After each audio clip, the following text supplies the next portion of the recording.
What's going on, YouTube? This is From the Top Rope with Andrew Crawford, and I'm not the GOAT, but I look like a GOAT still, so that's close enough. Am I right? I think I'm right.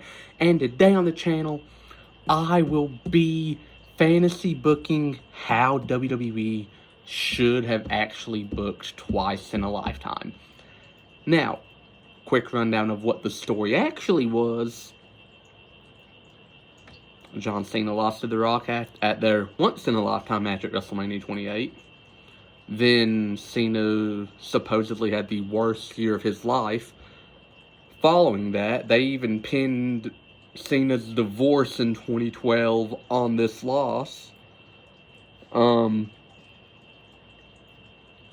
look at kind of Cena's track record following. He beat Brock Lesnar. He honestly won a lot on pay-per-view in 2012, but the one I remember was Brock Lesnar's return, as in a man that left WWE and dominated the UFC with a UFC championship win over, I think, Frank Mir, and he caved his face in, because that is one of the only UFC fights I've ever watched. Yeah. I don't think Cena had the worst year of his career that year. Because I'm pretty sure Cena was in WWE title feuds still, in the biggest and main event matches consistently. And, like, yeah, he might have lost a few pay-per-view matches here and there, might not have won the WWE title. But to say it was the worst year of your career? Come on. No, it wasn't. I'm going to book the worst year of your life, actually.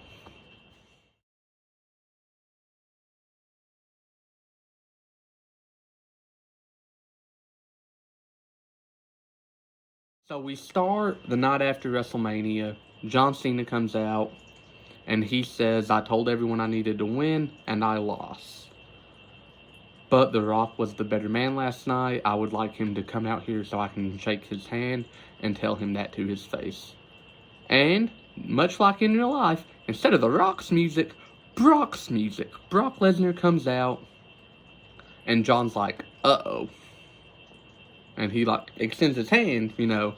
Brock F5s him. Literally obliterates him. Doesn't even stop at the F5. Just bludgeons John Cena. Throws him into the steps. Busts him up really bad. And leaves. That does lead to their Extreme Rules match. They have the exact same feud. Only instead of the Edge promo, which was really fire, where he came out and told Cena, hey, wake up, because if you lose, it's a slap in the face to me, it's a slap in the face to Undertaker, it's a slap in the face to Shawn Michaels. No, Edge don't do that. Cena just gets his butt kicked. I mean, decimated. Like, John Cena gets powerbombed through an announce table, F5, gone. Gets everything about him destroyed and dismantled by Brock. And that's where we're going to start. We're going to keep going. And, you know, John Laurinaitis is still running things. But instead of a weird match with John Cena at Over the Limit, John Laurinaitis isn't going to wrestle. Thank the Lord. Instead, John Laurinaitis hires the Big Show. And he has to face Big Show at Over the Limit. And Big Show, again, it's Cena's still so banged up from the match at Extreme Rules. Big Show just kind of has a field day with him. Kills him almost. Like, you genuinely think, like, oh no, John Cena might be dead. But, you know, he's got that never give up, that chutzpah, if you will. He comes out, challenges Big Show to a match at No Way Out.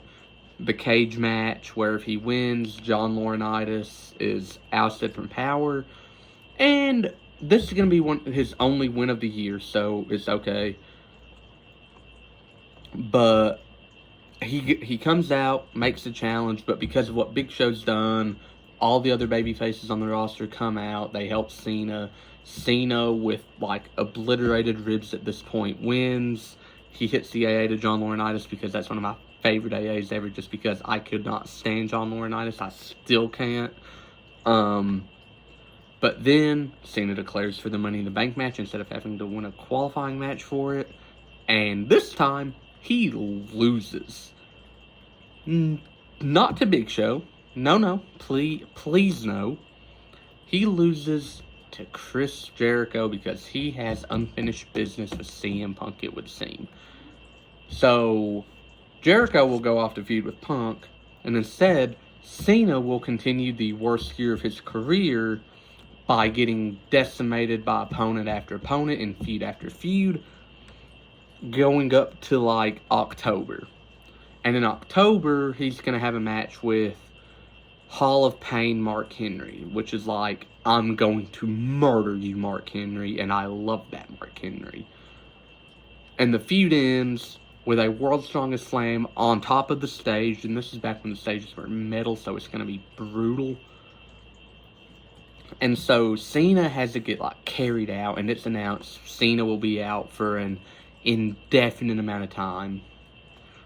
And as much as I'm against it, the Rumble has announced all 29 of its competitors for the year of 2013. Because you gotta think, this is from 2012 to 2013. But no one knows who that last man's gonna be. Oh, who's it? It's gonna be John Cena. John Cena's gonna make a triumphant return from injury, buddy. And so he does. Let's say around the number 18 spot, John Cena's music hits, and everyone in the crowd, everyone in the ring is like, so Cena makes a beeline for the ring. And he looks much like the Cena before the Rock match. And he is killing it, just giving everything he's got to get his hands on the Rock, who, in this reality, unfortunately still beats CM Punk, but instead of it being the main event of the Rumble, the actual Rumble match itself does. So Cena knows what he's fighting for. Because that way it's like, we didn't know we were going to get twice in a lifetime until Cena won the Rumble. Then it was like, okay, Rock's going to win this and we're getting Rock and Cena. Got it. But no, The Rock wins. Everyone's like, oh wow, he must have a big plan for Mania. Who's it going to be? Because Cena's out. And then Cena comes back, and yeah, it's going to be obvious then too, but Cena wins the Rumble. Cena, last eliminating whoever you want it to be, probably Ryback again, because for some reason Vince loved Ryback. And the next night, he comes out and cuts the promo he cut in real life. Only this time it actually has meaning because it truly may have been the worst year of his career. Maybe even of his life, if he still gets divorced in 2012 in this timeline, which I'm assuming he does. You know, Cena comes out and says, last year I told everyone that would listen I had to beat you. And you beat me instead. And I never got to do this last year, but you were the better man.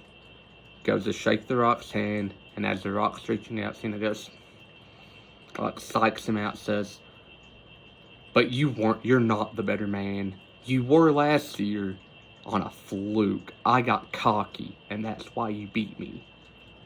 This year, I know what I'm getting into. This year, it's not just about you and me. It is about the WWE title.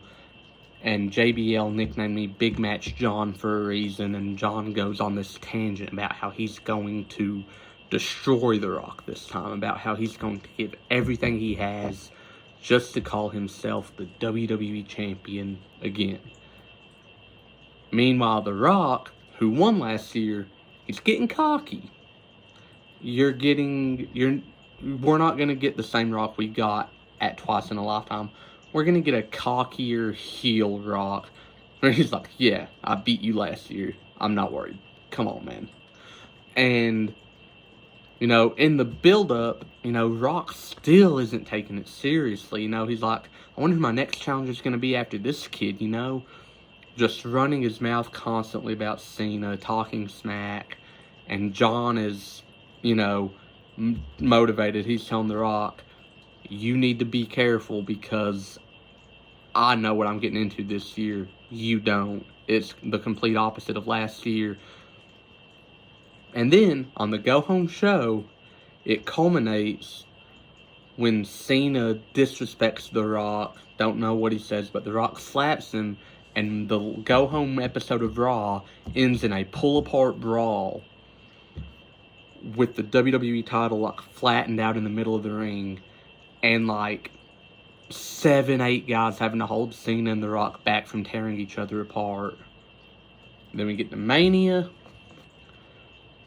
Maybe we're going to have the same match with The Rock taunting a little more. Hopefully The Rock don't destroy his abdomen in this, like, 5 minutes into this match, and it's super weird for the next 10 minutes. But we're going to get a very competitive match, but we're still going to get The Rock being, like I said, the cocky heel. Like, The Rock will hit a rock bottom, and, like, he'll wait, like, a minute before he even tries to pin Cena. Something along those lines. And The Rock's cockiness gets the better of him. Cena gets the win. And because of that, how about the next year, or at some point down the road in 2013, we get Rock Cena 3. I'm joking. No, I'm not, because I still think we need Rock Cena 3. They're 1-1 against each other. It would make sense to have a third match and find out who the better man is. I'm just saying. But, yeah, that's how I'd book it, you know. Basically, you actually give Cena the worst year of his career. He gets beaten, broken, destroyed by everyone he gets in the ring with. He loses high-profile, big stakes matches. He doesn't even see the title picture all year, unlike he did in real life. You know, WWE said Cena had the worst year of his career, but when you look back, I mean, he still won some pretty high-profile matches, was in some high-profile feuds, was even in the WWE title picture for a lot of the year. In this, I've tried to book it as Cena's going to have the worst year of his life. He's going to get decimated, he's going to get beaten down, until a switch flips when he gets injured that, okay, I'm not the same Cena I was, but I need to be. Comes out, wins the Rumble, we get twice in a lifetime, and Cena wins the title. Bam, we are good. Pretty easy booking, but I wanted to go kind of in depth. And that was the video. Did you like it? Did you love it? Did you hate it? Tell me about it in the comments below. Don't forget to like, share, and subscribe. Stay tuned for tomorrow's video where I will be counting down my top 10 best WrestleMania builds.